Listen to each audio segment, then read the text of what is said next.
জিলহজ মাসের শুরু থেকেই আল্লাহ পাক মানুষদেরকে এই বিষয়গুলো সতর্ক করার জন্য সূরার মধ্যে সূরা ফজর এর মধ্যে আল্লাহ পাক উল্লেখ করেন ওয়াল ফজরি ওয়া লায়ালিন আশর ওয়াশ শাফি ওয়াল ওয়াতর। আল্লাহ পাক কোরআনের মাঝে আয়াতে বলেন প্রভাতের শপথ, ফজরের শপথ শপথ করে বলেন, আরেকটা শপথ করেছেন আল্লাহ পাক ওয়া লায়ালিন আশর, এবং 10 রাত্রির শপথ।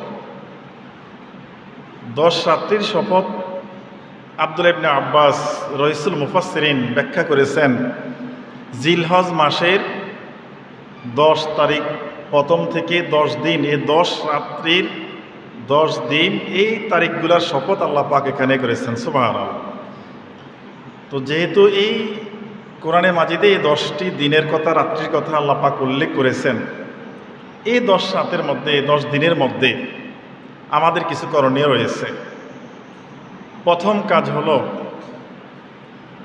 জিলহজ মাসের প্রথম তারিখ আসার আগেই আমরা নিজেরা, যারা কোরবানি করবে, যারা কোরবানি করবে না, যারা ছোট আছে, বড় আছে, মহিলা আছে, শিশু আছে, আমরা 1 তারিখ থেকে 10 তারিখ পর্যন্ত ঈদের নামাজের পর পর্যন্ত আমাদের হাতের নখ, পায়ের নখ, চুল, শরীরের অবাঞ্ছিত পশম কোনো কিছুই আমরা কাটবো না। এটা 1 তারিখ আসার আগেই আমরা এটাকে যতটুকু কাটা দরকার কেটে রেখে দিব। এই 10 দিন জিলহজ মাসের প্রথম তারিখ থেকে 10 তারিখ পর্যন্ত, অর্থাৎ ঈদের নামাজ পর্যন্ত আমরা এই আমলটা করব। হযরত মাইমুনা রাদিয়াল্লাহু তাআলা আনহা থেকে হাদিস, তিনি বলেন রাসূল পাক সাল্লাল্লাহু আলাইহি ওয়াসাল্লাম ইরশাদ করেছেন, যারা কোরবানি করবে তারা যেন জিলহজ মাসের প্রথম তারিখ থেকে 10 তারিখ পর্যন্ত তাদের নখ, চুল এগুলা কোনো কিছু না কাটে। তাহলে এই আমলটা পরবর্তী এক সাহাবা রাসূল পাক সাল্লাল্লাহু আলাইহি ওয়াসাল্লাম এর কাছে আরজ করলেন, ইয়া রাসূলুল্লাহ সাল্লাল্লাহু আলাইহি ওয়াসাল্লাম, আমরা তো সামান্য টাকা পয়সার মালিক, আমাদের পক্ষে তো কোরবানি করা সম্ভব নয়, গরিব সাহাবী। রাসূল পাক সাল্লাল্লাহু আলাইহি ওয়াসাল্লাম বললেন, তাহলে তুমি জিলহজ মাসের প্রথম তারিখ থেকে 10 দিন, 10 তারিখ পর্যন্ত, ঈদের নামাজ পর্যন্ত, তুমি এই 10 দিন তোমার হাত, পায়ের নখ, চুল, মোষ এবং শরীরের অবাঞ্ছিত কোনো পশম তুমি কাটবে না। যদি এই আমলটা করতে পারো তাহলে তোমাকে এই একটা কোরবানি করলে যে সওয়াব হয়, সব আল্লাহ পাক তোমাকে দান করবেন। সুবহানাল্লাহ। তাহলে আমরা যারা কোরবানি করব, যারা কোরবানি করব না, জিলহজ মাসের 1 তারিখ আসার আগেই 1 তারিখ থেকে আমাদের সব নখ চুল কাটা বন্ধ। আমরা এই জিলহজ এই শেষ করে, ঈদ শেষ করে কোরবানি দিয়ে তারপরে আমরা আমাদের এই হাত, পায়ের নখ, চুল, মোষ যা কিছু কাটার আমরা তখন পরবর্তীতে কাটব। আর এই 10 দিন রোজা রাখা যদি সম্ভব হয়, এই 10 দিন রোজা রাখা অনেক সওয়াবের কাজ। এক একটি রোজায় শত শত গোলাম আজাদ করা সওয়াব, হাজার হাজার রোজা রাখার সওয়াব। তারপরে অনেক শহীদদের সওয়াব হয়। এক একটা রোজার, এই 10 দিনের এক একটা রোজার সদকা, আল্লাহর পক্ষে জিহাদ করার সওয়াব, সদকা দেওয়ার সওয়াব। বিভিন্নভাবে 7টা রোজা রাখলে 7টা দোজখের দরজা বন্ধ হয়ে যায়, 8টি রাখলে বেহেশতের 8টি দরজা খুলে যায়। এমনিভাবে আপনার এই জিলহজ মাসের 10 দিনের রোজার অনেক সওয়াব রয়েছে। তো যারা পারে নফল নিয়তে এই 1 তারিখ থেকে 10 তারিখ 10টি রোজা। এখন কথা হলো 9 তারিখ পর্যন্ত রোজা। রাসূল পাক সাল্লাল্লাহু আলাইহি ওয়াসাল্লাম থেকে হাদিস রয়েছে যে কোনো ব্যক্তি যদি 10 তারিখ কোরবানির দিন সকাল থেকে কোনো কিছু না খেয়ে ঈদের নামাজে যাবে, ঈদের নামাজ পড়বে, এসে কোরবানির গোশত দিয়ে সে মুখ খুলবে, এই একটা সুন্নত, অনেক নেক রয়েছে এর মধ্যে। তো সেটা রোজা ধরা হয়। আর 9 তারিখ আরাফার দিন, হজের দিনের রোজা অনেক নেক রয়েছে। রাসূল পাক সাল্লাল্লাহু আলাইহি ওয়াসাল্লাম ইরশাদ করেছেন, কোনো ব্যক্তি যদি হজের দিনে, আরাফার দিনে একটা রোজা রাখে, তার বিগত 1 বছর, সামনের 1 বছরের গুনাহ আল্লাহ পাক ক্ষমা করে দেবেন। সুবহানাল্লাহ। অনেক নেক রয়েছে এই জিলহজ মাসের। আমরা তো আমাদের কাছে যখন এই কোরবানির ঈদ আসে, জিলহজ মাস আসে, আমরা একটাই শুধু মনে রাখি যে ঈদের নামাজ পড়তে হবে, কোরবানি দিতে হবে। এই ছাড়া আমাদের কাছে আর কোনো কিছুই জানা নাই। শুধু আমরা এতখানিকে জানি যে ঈদের নামাজ একটাই, কোরবানি ঈদ হবে, পশু কিনতে হবে আর কোরবানি দিতে হবে, গোস্ত কুটে কাটে নিজেরা খাইতে হবে। এই এতখানিক আমরা আমাদের মোটামুটি এতখানিক মুখস্থ আছে। কিন্তু না, আল্লাহ পাক কোরআন মাজিদে ইরশাদ করছেন যে ও লায়ালিন আশ, 10টি রাত্রির শপথ আল্লাহ পাক করেছেন। পরবর্তী আয়াতে আল্লাহ পাক বলেন অশাফি ওয়াল ওয়াতর, জোড় এবং বেজোড় রাত্রির শপথ। অর্থাৎ ব্যাখ্যাতে এসে বেশিরভাগ সাহাবায়ে মুফাসসিরিন ইকরাম বলছেন আপনার বেজোড় রাত্রি বলতে 9 তারিখ, জোড় বলতে 10 তারিখ, অর্থাৎ হজের দিন, কোরবানির দিন। আল্লাহ পাক এই দুই দিনকে উদ্দেশ্য করে এই শপথটা করেছেন। হজের দিনের অনেক নেক, জীবনে মানুষের প্রতি একদিন এই আরাফার ময়দানে অবস্থান করা, অর্থাৎ হজ করা ফরজ, জীবনে একবার ফরজ। এই মূল কার্যক্রমটা শুরু হয় 9 তারিখ, আরাফার ময়দানে অবস্থান করা। এই আরাফার দিনে রোজা রাখা, ইবাদত বন্দেগী করা। আর 10 তারিখ আল্লাহ পাক শপথ করেছেন, অর্থাৎ 10 তারিখ ঈদের দিন, ঈদের নামাজ একটা ওয়াজিব নামাজ, সাথে সাথে ঈদের নামাজের পরে কোরবানির বিষয় রয়েছে। এর মধ্যে অনেক কিছু খায়ের কাজ আঞ্জাম দেওয়া লাগে মানুষের। আল্লাহ পাক এই জন্য 9 তারিখ এবং 10 তারিখ জোড় এবং বেজোড় রাত্রি শপথ, দিনের শপথ করেছেন আল্লাহ পাক। তো এই 10 দিনের মধ্যে আমাদেরকে যে কাজগুলো বেশি বেশি করতে হবে সেটা হলো আল্লাহ পাকের তাসবিহ। আল্লাহ পাকের তাসবিহগুলো পড়তে হবে, নফল নামাজ পড়তে হবে, রোজা রাখতে হবে, দান সৎকাত করতে হবে, অন্যায় কাজ থেকে দূরে থাকতে হবে বেশি বেশি। অন্য সময় যে অন্যায়গুলো আমাদের দ্বারা হয়ে যায়, এই জিলহজ মাসের আসলেই আমরা চেষ্টা করতে হবে অন্যায়গুলো যেন আমাদের দ্বারা না হয়, গুনার কাজ যেন না হয়। আর যথাসম্ভব চেষ্টা করতে হবে তাকবীর বলার জন্য, আল্লাহু আকবার, আল্লাহু আকবার, লা ইলাহা ইল্লাল্লাহু, আল্লাহু আকবার, আল্লাহু আকবার, ওয়ালিল্লাহিল হামদ।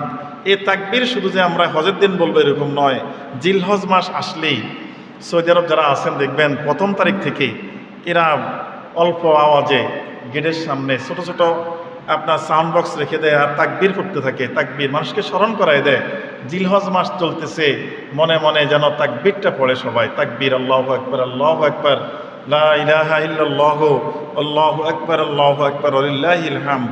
জিলহজ মাস আসলেই তাকবীরটা বেশি বেশি পড়তে হবে আমাদের। এই কাজগুলো আমাদের ইনশাল্লাহ করলে আল্লাহ পাক আমাদের জন্য অনেক নেকের ব্যবস্থা রেখেছেন। আমরা যেন জিলহজ মাসের 1 থেকে একেবারে 10 তারিখ পর্যন্ত এই দিনগুলোর যথাযোগ্য মর্যাদা দিতে পারি, আমরা যেন সম্মান প্রদর্শন করতে পারি, ইবাদত বন্দেগী করতে পারি, রোজা রাখতে পারি। আল্লাহ পাক আমাদের তৌফিক দান করুক, সবাই বলেন আমিন। সম্মানিত হাজিরিন, এত মানুষের মধ্যে এত কিছু করা, এত বিধিবিধান আল্লাহ পাক যে দিয়েছেন, সবগুলার মূল উদ্দেশ্য হলো মানুষগুলাকে যেন জাহান্নামে না গিয়ে জান্নাতমুখী করা যায়। মানুষটা যেন জাহান্নামী না হয়ে জান্নাতমুখী হয়, জান্নাতি হয়।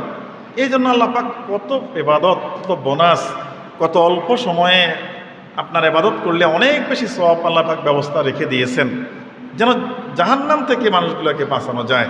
কারণ আল্লাহ পাক কোরআন মাজিদে ইরশাদ করেন, বিসমিল্লাহির রহমানির রহিম, ইন্না জাহান্নামা কানাত মিরসাদা লিত্তাগিনা মাআবাল লাবিসিনা ফিহা আহকাবা। আল্লাহ পাক কোরআন মাজিদে আয়াতে উল্লেখ করেন, ইন্না জাহান্নামা কানাত মিরসাদা, নিশ্চয় জাহান্নাম মানুষের জন্য অপেক্ষায় আছে, প্রতীক্ষমান আছে। জাহান্নাম অপেক্ষা করতেছে মানুষের জন্য, মানুষ কখন তাকে দেওয়া হবে, সে মানুষগুলোকে গ্রাস করবে। জাহান্নাম অপেক্ষা আছে আল্লাহ বলতেছেন। আর কাদের জন্য জাহান্নাম? আল্লাহ বলছেন কোরআন মাজিদে আয়াতে, লিত্তাগিনা মাআবা, যারা সীমা লঙ্ঘন করেছে, আল্লাহ পাকের আদেশকে অমান্য করেছে, আল্লাহ পাকের বিধানকে লঙ্ঘন করেছে, এই সমস্ত মানুষদের জন্য আল্লাহ পাক জাহান্নামকে প্রস্তুত করে রেখে দিয়েছেন। আর জাহান্নামে গেলে মানুষ কি করবে, কতদিন থাকতে হবে? এই আয়াতে আল্লাহ পাক বলেন লাবিসিনা ফিহা আহকাবা, মানুষ তথায় শতাব্দীর পর শতাব্দী, যুগের পর যুগ, শতকের পর শতক, অনন্তকালের জন্য সেই জাহান্নামে সেখানে অবস্থান করবে। তাহলে এই কঠিন ভয়াবহ এই অবস্থান আমাদের কারো জন্য যেন আল্লাহ পাক এই ব্যবস্থা আল্লাহ পাক যেন আমাদের মধ্যে না ফেলে দেয়, এই জন্য আমাদের নিজেদেরকে বাঁচিয়ে রাখতে হবে। তার কোন শিল্প নয়াত আল্লাহ পাক বলেন ইয়া আইয়ুহাল্লাযীনা আমানু কু আনফুসাকুম ওয়া আহলিকুম নারা। আমাদেরকে উদ্দেশ্য করে আল্লাহ পাক বলেন, হে মানব সকল, তোমরা নিজেরা বাঁচো, তোমরা জাহান্নামের আগুন থেকে নিজেরাও বাঁচো নেক আমল করার মাধ্যমে। ও আহলিকুম নারা, তোমার পরিবার পরিজন যারা রয়েছে, সন্তান রয়েছে, ভাই বোন রয়েছে, স্ত্রী পরিবার পরিজন রয়েছে, এই মানুষগুলোকেও তোমরা নেক আমল করানোর মাধ্যমে, বদ আমল ছেড়ে দেওয়ার মাধ্যমে তোমরা জাহান্নামের আগুন থেকে তাদেরকে বাঁচাও। আল্লাহ পাক নির্দেশ দিয়েছেন। তাহলে এই যে জাহান্নাম অনন্তকাল থাকতে হবে, যারা জাহান্নামে যাবে এই মানুষগুলো যখন জ্বলতে জ্বলতে শাস্তি ভোগ করতে করতে অসহ্য যন্ত্রণা কতক্ষণ সম্ভব, কতদিন সম্ভব, কত বছর সম্ভব, যখন যারা রক্ষী রয়েছে জাহান্নামের, এই রক্ষীদেরকে ডেকে বলবে, ভাই তোমরা আমাদেরকে একটু বলো যে জাহান্নাম থেকে আমরা কিভাবে নিস্তার পাব, এই জাহান্নাম থেকে আমরা কিভাবে আযাব থেকে নিস্তার পাব। তখন জাহান্নামের রক্ষী যারা রয়েছে এরা বলবে, তোমাদের নিকট কি রসুল আসে নাই? কোরআন শরীফে আয়াত রয়েছে, তোমাদের নিকট কি রাসূল আসে নাই? অর্থাৎ আল্লাহ রাসূল, আল্লাহ পাক রাসূলদেরকে প্রেরণ করেছেন যুগের পর যুগ। তারা এসে কিভাবে একটা মানুষ নেক আমল করে জান্নাতি হবে এই পথটা দেখিয়েছেন। তোমরা তখন কেন রাসূলদের, নবীদের এই কথাগুলো মানো নাই? আমাদের আল্লাহ রাসূল, আমাদের নবী সাল্লাল্লাহু আলাইহি সাল্লাম দুনিয়া থেকে চলে গেছেন, কিন্তু কোরআন এবং হাদিস এই দুনিয়ার মধ্যে বর্তমান রয়েছে। হযরত উলামায়ে কেরাম এই কোরআন এবং হাদিসের দৃষ্টিকোণ থেকে আয়াত এবং হাদিস দিয়ে মানুষদেরকে সঠিক পথে চলার জন্য নির্দেশনা দিতেছে। মানুষগুলা যখন মানবে না, নিজের মন গড়া মতো চলবে, এই কথাটা ওই জাহান্নামের রক্ষী ফেরেশতারা বলবে যে তোমাদের কাছে কি সংবাদ পৌঁছে নাই? তোমাদের কাছে রাসূলদের কথা পৌঁছে নাই যে তোমরা কি কাজ করলে এই জাহান্নামে আসতে হবে আর কি কাজ করলে জাহান্নাম থেকে মুক্তি পাবে? তখন তারা এদের কাছে কোনো সুযোগ না পেয়ে জাহান্নামের যিনি দারোগা রয়েছে, মালিক ফেরেশতা, জাহান্নামের মূল দরজা যিনি দায়িত্বে রয়েছে মালিক ফেরেশতা, তখন তারা বলবে যে মালিক ফেরেশতার কাছে তোমরা বলে দেখো, এই জাহান্নামীরা মালিক ফেরেশতাকে ডাক দিবে, ডাক দিলে মালিক ফেরেশতা তাদের ডাক শুনবে, শুনে তাদের সাড়া দেবে 1000 বছর পর। 1000 বছর পরে মালিক ফেরেশতা জাহান্নামীদেরকে বলবে, তোমরা কেন ডেকেছ? যখন বলবে যে মুক্তির জন্য, তখন বলবে না, তোমাদেরকে চুপচাপ আযাব ভোগ করতেই হবে এখানে। সর্বশেষ তখন আল্লাহ পাকের কাছে তারা সেখান থেকে আবেদন জানাবে, আল্লাহ আমাদেরকে এখান থেকে মুক্তির ব্যবস্থা করেন। আল্লাহ পাক তাদেরকে ধমক দিয়ে এই সেখানের মধ্যে আযাব ভোগ করার জন্য চুপচাপ আযাব ভোগ করো, মানে কোনো কথা বলা যাবে না, কোনো আবেদন করা যাবে না, একেবারেই নৈরাশ হয়ে যাবে। এই জন্যে কোরআন শরীফে আয়াত রয়েছে যে লাবিসিনা ফিহা আহকাবা, সেখানে অনন্তকাল শতাব্দীর পর শতাব্দী জাহান্নামীরা জাহান্নামের আযাব ভোগ করতে থাকবে, তাদের সেখান থেকে বের করা হবে না। সম্মানিত হাজিরিন, হাদিস শরীফে আছে,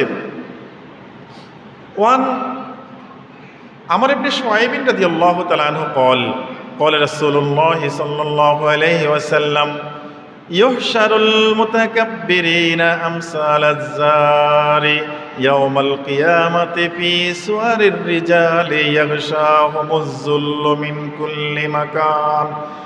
রাসূল পাক সাল্লাল্লাহু আলাইহি ওয়াসাল্লামের জলিলকদর সাহাবী আমর ইবনে শুআইব রাদিয়াল্লাহু থেকে হাদিস তিনি বলেন, রাসূল পাক সাল্লাল্লাহু আলাইহি ওয়াসাল্লাম ইরশাদ করেছেন, ইউহশারুল মুকাজ্জিবিন মুতাকাব্বিরিন, মুতাকাব্বির যারা কিয়ামতের ময়দানে, যারা অহংকারী ব্যক্তি, অহংকার করেছে দুনিয়াতে, নিজেকে বড় মনে করেছে, অন্যদেরকে ছোট মনে করেছে, মানুষদেরকে মানুষ বলে মূল্যায়ন করে না, নিজেকেই অনেক বড় মনে করে, এরকম অহংকারী যে সমস্ত মানুষগুলো জাহান্নামী হবে, এই হাসরের ময়দানে জাহান্নামী ব্যক্তিগুলোকে আমসালি জারি ইয়াউমাল কিয়ামাতি ফি সুওয়ারির রিজালে, মানুষের আকৃতিতে, দেখতে মানুষের মতো, কিন্তু তাদেরকে এই পিপিলিকার সমান করে ফেলবে আল্লাহ পাক, শাস্তি দেওয়ার জন্য, অপমান করার জন্য।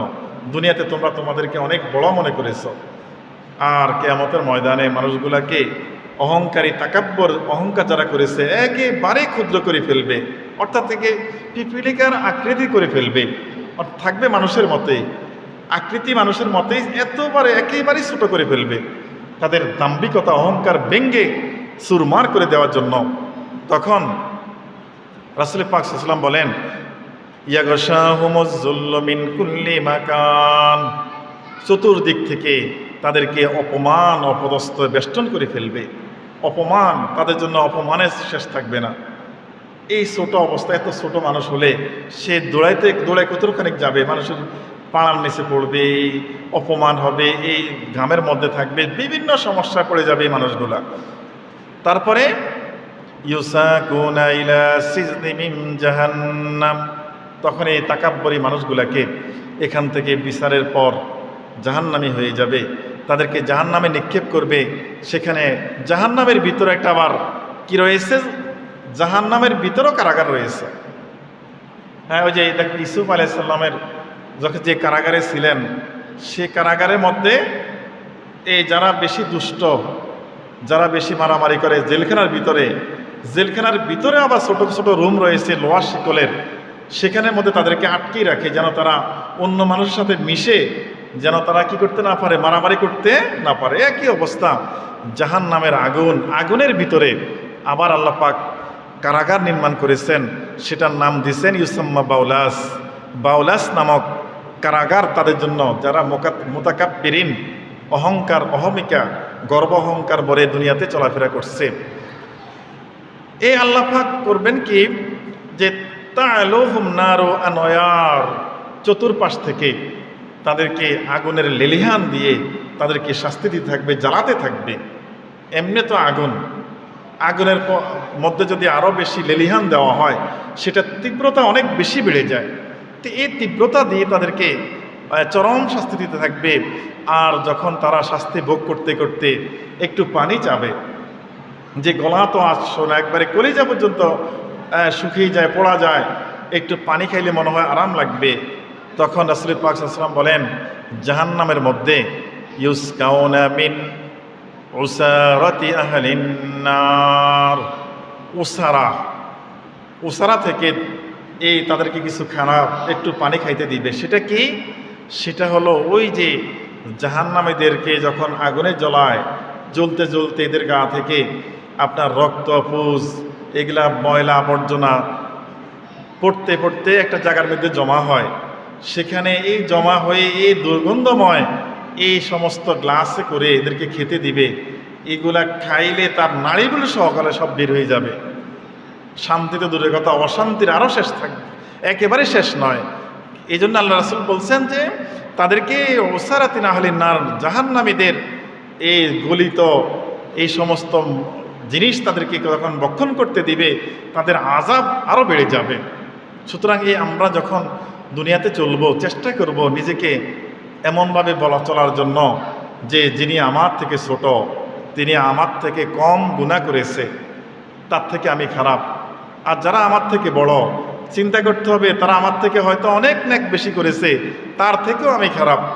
এই জন্য তাকাব্বরি আসবে না নিজেকে। নিজেদের ধন সম্পদ যদি কিছু থাকে, মনে করতে হবে না এটা সাময়িকের জিনিস, অল্প সময়ের জিনিস, আর আল্লাহ তাআলা আমাকে এটা না দিলেও কিছু করার ছিল না। নিজেকে অহংকার থেকে মুক্ত রাখতে হবে, তা না হলে জাহান্নামের এই কঠিন আযাব তাদেরকে গ্রেফতার করে ফেলবে। আরেকটা দল আল্লাহ পাক শাস্তি দিবেন জাহান্নামের মধ্যে, তাদের দলের ব্যাপারে রাসূল পাক সাল্লাল্লাহু আলাইহি ওয়াসাল্লাম উল্লেখ করেন, ওয়ান জাবিরিন রাদিয়াল্লাহু তাআলা আনহু ক্বাল ক্বালা রাসূলুল্লাহ সাল্লাল্লাহু আলাইহি ওয়াসাল্লাম ইন্না আলাল্লাহি আহদান লিমান ইয়াশরাবুল মুকসিরা।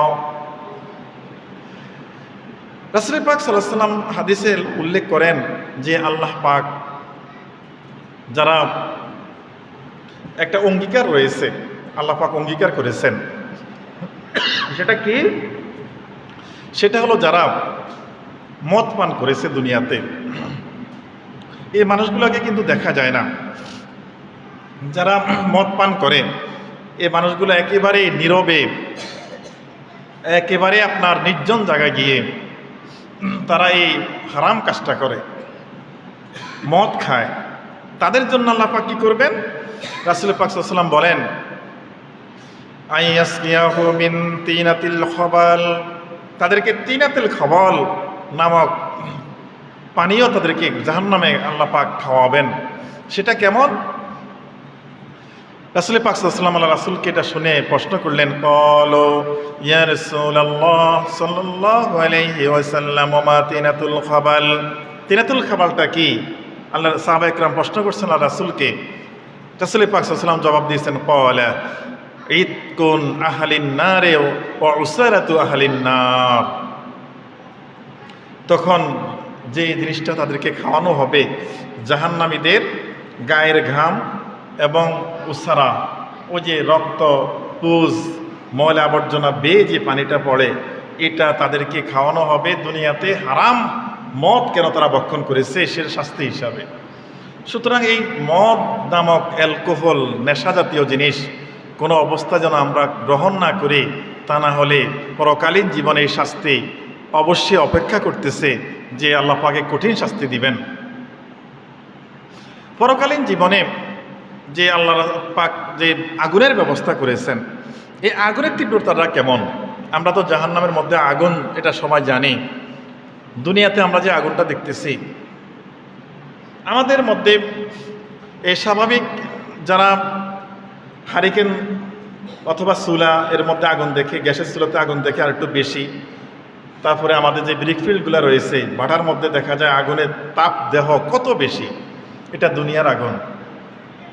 জাহান্নামের আগুনটা কেমন হবে এইটার ব্যাপারে রাসূল পাক সাল্লাল্লাহু আলাইহি ওয়াসাল্লামের হাদিস রয়েছে। ওয়ান আবি হুরায়রা রাদিয়াল্লাহু তাআলা আনহু আনিন নবী সাল্লাল্লাহু আলাইহি ওয়াসাল্লাম উকিদা আলান নারি আহলা সানাতিন হাত্তা ইহমারাত সুম্মা উকিদা আলাইহা আলফা সানাতিন হাত্তা বিয়াদ্দাত সুম্মা উকিদা আলাইহি আলফা সানাতিন হাত্তা সুওয়াদ্দাত।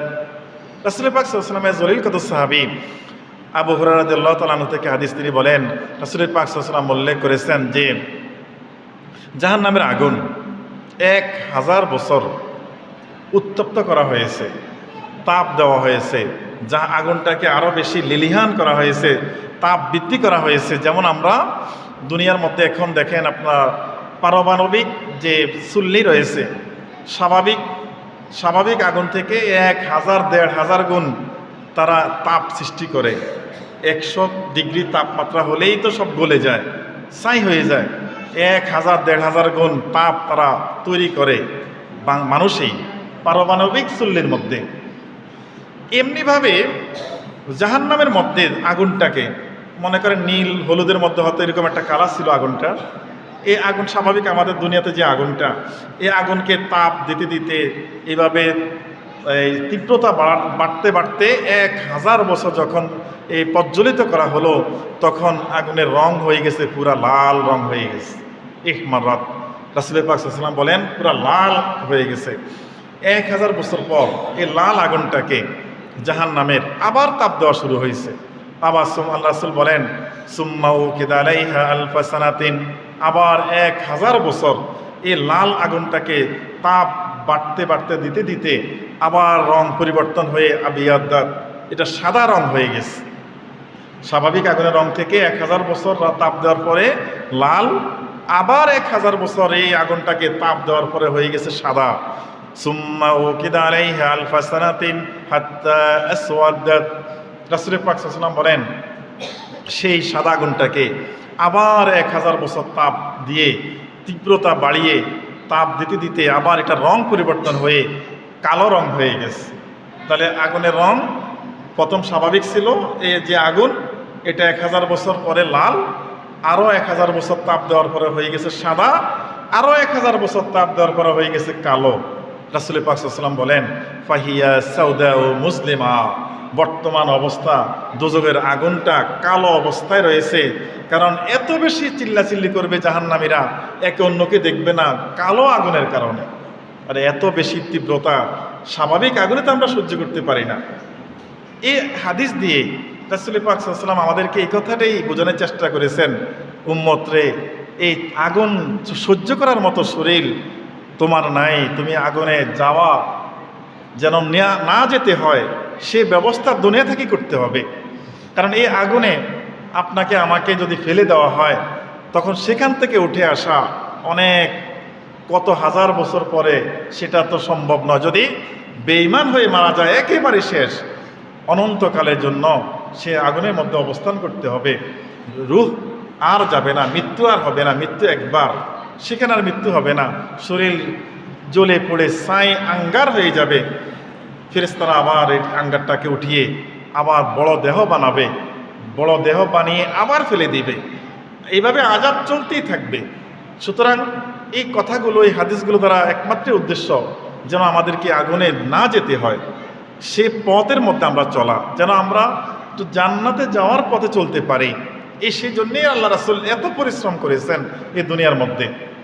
সম্মানিত হাজিরিন, সেখানের মধ্যে জাহান্নামের মধ্যে আরেকটা আস-সাউদ নামক একটা পাহাড় রয়েছে।